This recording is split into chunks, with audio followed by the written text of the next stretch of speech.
بسم اللہ الرحمن الرحیم صلی اللہ علی حبیبہ سیدنا و مولانا محمد وآلہ واصحابہ وبارک وسلم. Honorable members, guests, attendees, السلام علیکم ورحمۃ اللہ وبرکاتہ. حضور نبی کریم صلی اللہ علیہ وسلم کی حدیث شریف ہے. حضرت ابو درداء رضی اللہ تعالیٰ عنہ روایت فرماتے ہیں لیس من عبد یصلی علی الا بلغنی صوتہ حیث کان، کہ کوئی بندہ کہیں مجھ پر درود پڑھے اس کی آواز میں خود سنتا ہوں.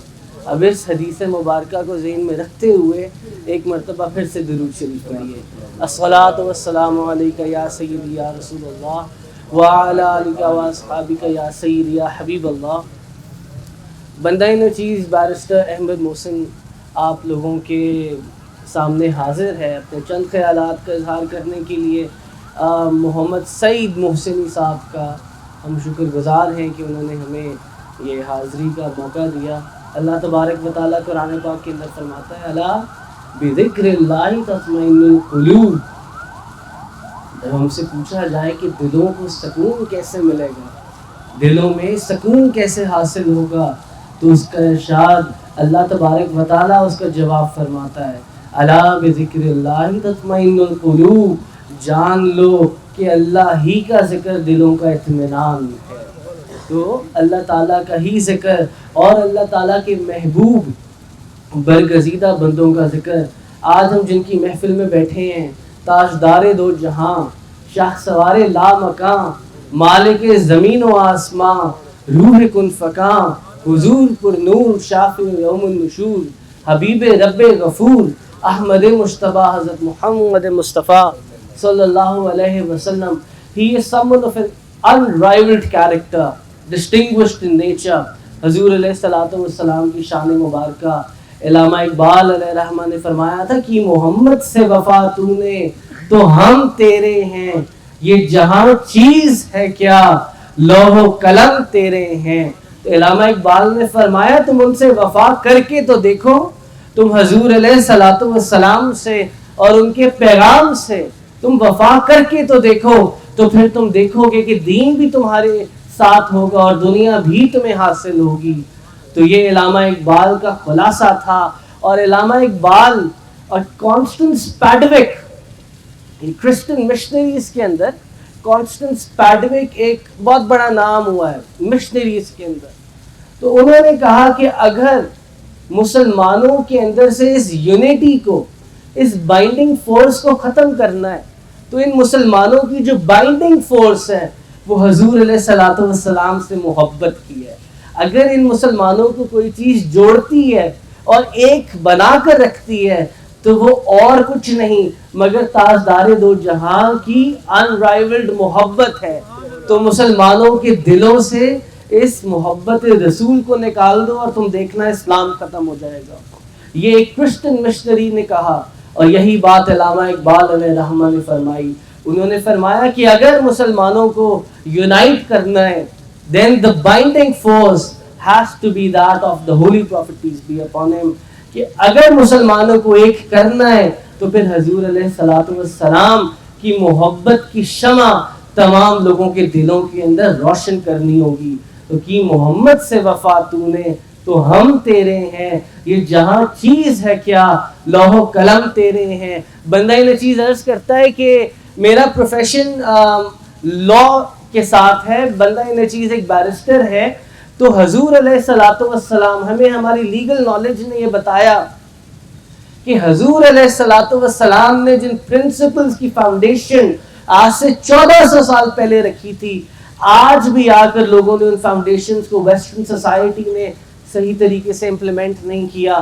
میں عرض کرتا ہوں حضور علیہ الصلوۃ والسلام کی حدیث مبارکہ ہے کہ کسی عربی کو کسی اجمی پر اور کسی اجمی کو کسی عربی پر کوئی فضیلت نہیں ہے، اور کسی کالے کو کسی گورے پر اور کسی گورے کو کسی کالے پر بھی کوئی فضیلت نہیں ہے. یہ ایکوالٹی کا پرنسپل جو تاجدار دو جہاں نے 1400 سال پہلے دیا تھا، امریکن اور ویسٹرن سوسائٹیز میں 18th امینڈمنٹ کے بعد اس پرنسپل کو ریکگنائز کرنا شروع کیا گیا تھا. ہمارے اسلام کے اندر عورتوں کو بہت حقوق دیے گئے ہیں. ہم بات کرتے ہیں اگر ویسٹرن سوسائٹی کی تو بندہ نچیز اپنے لیگل پروفیشن کا کیس آپ لوگوں کے آگے رکھتا ہے. بیگ ورسز لا سوسائٹی, یہ انگلینڈ کا کیس ہے اور یہ 1800 صدی کے اینڈ کا کیس ہے. اور اس کے اندر کورٹ کے پاس انگلینڈ کے اندر یہ سوال پہنچا کہ جی عورت کو وکیل بنایا جا سکتا ہے کہ نہیں. تو اس زمانے کا جو سولیسٹرز کا ایکٹ ہے انہوں نے کنکلوڈ کیا کہ عورت کو وکیل نہیں بنایا جا سکتا, اور اس کی وجہ یہ ہے کہ عورت انسان ہی نہیں ہے. بندہ یہ چیز عرض کرتا ہے یہ ویسٹرن سوسائٹی کے پرنسپلز تھے 1900 صدی اور 18ویں صدی کے اندر.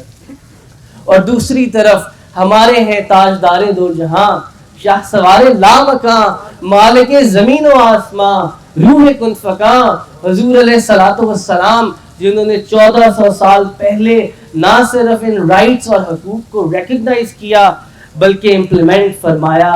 تو بات یہ ہے جی کہ آخر کے اندر حضور علیہ الصلوۃ والسلام کی محبت کی جو شمع ہے یہ دلوں کے اندر روشن رہنی چاہیے. علامہ اقبال نے فرمایا کہ دا بائنڈنگ فورس, مسلمانوں کو جو چیز ایک رکھتی ہے وہ حضور علیہ الصلوۃ والسلام کی محبت ہے. اور گوروں نے یہ بات اپنی کتابوں میں لکھی ہے. ایک گورا لکھتا ہے, وہ کہتا ہے کہ ہمیں کسی کی تلوار نے اتنا نقصان نہیں پہنچایا جتنا ایک علامہ اقبال کے قلم نے نقصان پہنچایا ہے.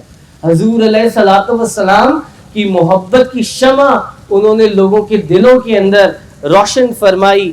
تو بات یہ ہے آپ سب لوگ, you are officials of government, آپ لوگ مختلف اداروں کے اندر کام کر رہے ہیں, الحمدللہ رزق حلال کمانے کی کوشش کر رہے ہیں. مگر حضرت بایزید بستامی رحمۃ اللہ علیہ ایک دن انہوں نے یہ قرآن پاک کی آیت سنی, منکم من یرید الدنیا ومنکم من یرید الآخرہ, تو وہ زاروں کے دار رونے لگ گئے. لوگوں نے پوچھا حضور آپ کیوں روتے ہیں؟ اس کے اندر تو اللہ تعالیٰ صرف یہ فرماتا ہے کہ اور کچھ لوگ دنیا کی طرف توجہ کرتے ہیں اور کچھ لوگ آخرت کی طرف توجہ کرتے ہیں. تو حضرت بایزید بستامی رحمۃ اللہ علیہ رونے لگ گئے. انہوں نے کہا میں یہ دیکھتا ہوں کہ کچھ لوگ دنیا کی طرف توجہ کرتے ہیں اور کچھ لوگ آخرت کی طرف توجہ کرتے ہیں, مگر اس کی طرف کون توجہ کرتا ہے؟ تو وہ کون سا دن ہے اور وہ کون سی رات ہے جب بغیر کسی لالچ کے ہم نے اللہ اور اس کے رسول کو یاد کیا ہو؟ تو وہ شعر ہے جی کہ رات پوے تھے بے دردانو نیند پیاری آوے, درد مندانو یاد سجندی ستیا اون جگاوے. تو اللہ تعالیٰ آپ دوستوں کو دین اور دنیا کی برکتیں, عظمتیں, عزتیں, نعمتیں عطا فرمائے. وآخر دعوانا الحمدللہ رب العالمین.